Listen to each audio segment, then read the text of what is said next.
What's up, ladies and gentlemen? Welcome on in to a special interview edition of the PWTorch Fireside Chat. I'm PWTorch Assistant Editor Zack Heydorn, and with me today from Impact Wrestling, Steve Maclin. Steve, it is a blast to have you here, man. Thank you for joining me. No, it's okay. Thank you for having me on here. Sorry, I got a little technical difficulties going on here. No problem at all, man. And so, look, following your career for quite some time, and you've really found this kind of, I think, hold in Impact where like you've really kind of found your niche. Talk about just kind of joining Impact and falling into the rhythm that you found since doing so. I've been loving my time at Impact, and I've appreciated the opportunities that they've given me to showcase who I am and what I've known the whole time of my time in NXT, obviously in WWE. But with the opportunity here at Impact and the creative liberty that I've had to be able to create who I am and what I want to get out there, starting from my vignettes all the way until now, going into Barbed Wire Massacre here at Victory Road. It's been a fun road of just being able to show everybody what I'm capable of. That's great. And you talked about the character a little bit. I mean, how much of, like, what kind of input did you have into that upon, producing the vignettes and making the debut? I mean, was it entirely your vision or how did that come together? Yeah, that's all me. Once, obviously, I had this character building. I had a few times I pitched it back in my time in NXT. Kind of more of that aggressive, rugged, like the veteran side of it, where it's a little darker, but just me being who I am. And never worked out there. And then once I was fired and got let go, I was like, well, here, we're hitting the ground running. I contacted one of my best buddies that used to work at NASCAR as one of the filmographers, worked in the back. He was also a fellow Marine as well. And we got together. He had a film crew that he had, and we got my vignettes together. And it was from there just fun, and that doing those vignettes put a lot of more appreciation on my end to actually know that I can create and do me now and not have anybody really kind of say no. And then Impact, once I got signed, said we're going to try to use the similar vignettes and try to reshoot them. And within a week later, back to me saying, no, we're going to just use the vignettes you have. We'll just put them in a different order. I was like, no worries, thank you, I appreciate the compliment of that. That's great. So is the character kind of rooted in, like, you said kind of like a darker, it's kind of it lives in a darker place. But the inspiration for that, is it from your, days in the Marines or something else, or like what's the spark? The Punisher series. I don't know if you've been able to Punisher series. So I based a lot of it off of kind of how can I take that side of the way he was portrayed and make it me, and how can I layer that into who I am. And then I took a little bit from Captain America. I'm not the flag waving Star Spangled Man coming out and cheering with a bunch of women for bail bonds and stuff like in the movie, but like how can I make that my own version? And I took a little bit of like the Captain America Nomad and mixed it with the Punisher, and pretty much just went from there and just making it my own. Really, that's really cool. Okay, so you mentioned it. I definitely want to talk about it. Barbed Wire Massacre coming up at Victory Road. Man, how in the blazes do you prepare for something like that?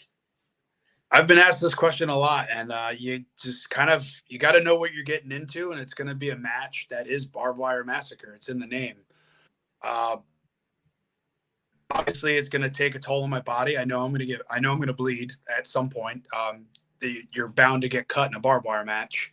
So it's like getting into a knife fight. You're obviously going to get cut in a knife fight. So weird analogy to give there. But yeah, I'm prepared for it. I know Deanna's not too excited about the aftermath for it. And she's like, just take care. But yeah, I'm excited for it, though.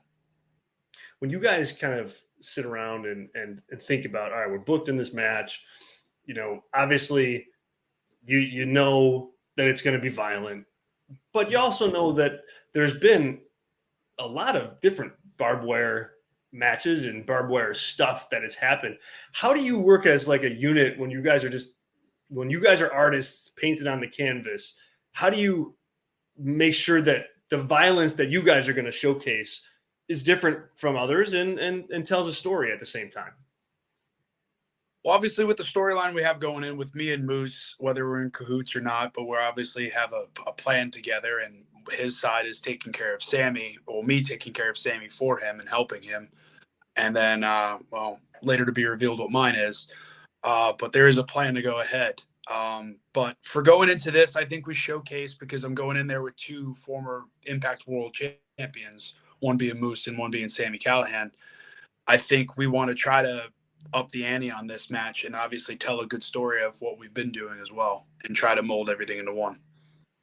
Do you, for a barbed wire match like this, do you guys like, will you try to like plan like specific spots and make sure everybody gets their time in the barbed wire, or how does that, how do you balance that? Well, just whatever makes sense. And then it's also like whatever the talent's willing to take, you know what I mean?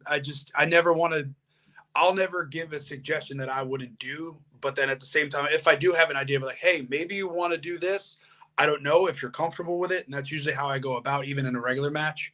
Okay. Well, this is one of those ones where it's, I don't know, kind of like the old TLC matches when you watch, when they first started happening with Edge and Christian and the Hardy Boys and the Dudleys. Like, it didn't matter who won in the end. It's just, you knew everybody went out there and busted their butt for it and put their bodies on the line to entertain the crowd. And that's wholeheartedly, I think, what the three of us are going to do. Great. Good stuff. So you talked a little bit about your time in NXT, and you're also now working a handful of different independents around the country. You know, how do you kind of balance like what Impact needs and what another independent promotion might need? Because they're all a little bit different, right? You're not like, do you have to tweak your work in the ring as you go from kind of promotion to promotion, or are you able to kind of keep it, pretty locked and loaded with what you're doing in Impact? No, I stay true pretty much to who I am. I don't change. And I try to help elevate the people that I do work with the knowledge that I have. And then also I learn a lot from a lot of people on the independents that I have been able to have fortunate enough to work with, because I didn't really get to have that opportunity when I first started out in wrestling. When I started wrestling, I was within a year and a half, I got signed by WWE. I was on the indies just for a tiny bit. I was just starting to branch out. And Gerald Briscoe at the time, who was the one that recruited me, said, don't go anywhere else, stay here and learn the basics. And why not do that when Gerald Briscoe was telling you that, and he's one of the head talent scouts at WWE. So that's like the advantage I have now, is like I'm learning the indie scene. I'm learning how crowds bite on things and react to certain things. And then it's just having a lot of fun. I'm learning a lot of new moves that I never knew the names of. I'll be in a ring like, oh, I'll do this. I'm like, okay, cool. That sounds great. But what is that? And then they explain it, but, oh, okay, I know it is this. Just different generational wrestling too. Got it. Interesting. Do you, when you're performing, like, and we can keep this even to Impact, but when you're in front of that live audience, what is there anything you look for in particular, like from them, in terms of a reaction that says, oh yeah, okay, this is working? Of course, volume, right? But I mean, is there anything else where you can kind of feel, hey, they're into this, or they're not so into this, we gotta pivot, we gotta shake it up? Not so much. I think with TV, I think fans know when it's TV. And even like a live pay-per-view, you can see the level of just energy in the room sometimes. Like TV's like that. There are moments where the level's higher than the night before. But a lot of we have a live pay-per-view or a special, it's that energy's just there. And I think that brings the most. I think as a talent, if you're bringing that and showing the crowd what the energy that you have and the intensity that you're bringing, they're going to feel it with you too and come with it. Okay. Interesting. So talk about some of the, you mentioned, we'll get to Impact here in a second, but on the independents, the guys that you've been able to work with, talk about that, the diversity of your opponents that you can find out there that you wouldn't necessarily maybe get in NXT or Impact for that matter. But like from an opponent standpoint, is there anybody that stands out that you're like, man, yeah, I learned a ton from that guy? Well, it's mostly everybody that's even at Impact too. Everybody at Impact works on the indies. So like, that's where I'm getting my knowledge, like from an Alex Shelley or talking to a Chris Sabin or Sami Callihan with PW Revolver, talking to him, Trey Miguel, Josh Alexander, Eddie Edwards, just like we all talk and communicate. And like, that's just knowledge for me because I'm learning. So like when I do have a question, usually I never ask questions because I try to like experience something before I want to know what's going on. But a lot of the times I'm like, oh, this make sense? Why does this person do this? Or why do they do this? Like, I wish they didn't waste this here, but it's also the independence of people are learning. So you can't be perfect in everything. And then it's just, that's the thing of wrestling. We learn every day something new. Yeah. Is there anybody that you want to work with in Impact that you haven't had the chance to, and not necessarily just a one-off match, but like, a program? Josh Alexander. He's our world champion. That's my goal after Barbed Wire Massacre here at Victory Road. And I'm not going to shy from that at all. That's where I want to go. I want the world title.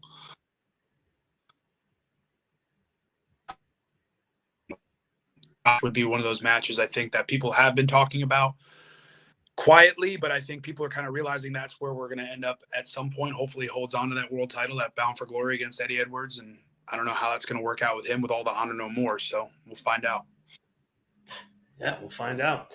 Last question, man, and then we'll get back to Victory Road. Your time in NXT, are you able to like look back on that fondly in a way that, hey man, I learned so much there that I can apply elsewhere? Or is it very different from everything you're doing now? No, I learned so much there. I'm lucky to have the time that I did of 6.5 years in the Performance Center. My 6.5 year sentence, jokingly, is a sentence. Yes, I'd say that very.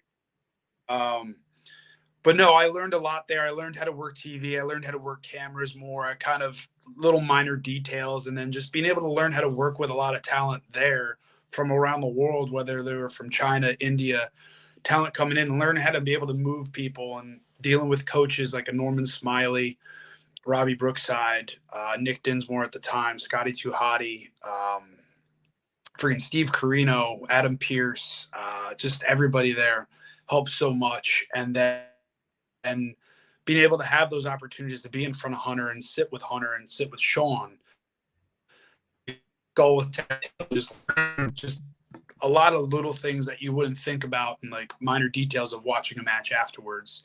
And then having the opportunity of being with Dusty Rhodes for promo class for the time that I had for about 1.5 years from when I got there in 2014 till his passing.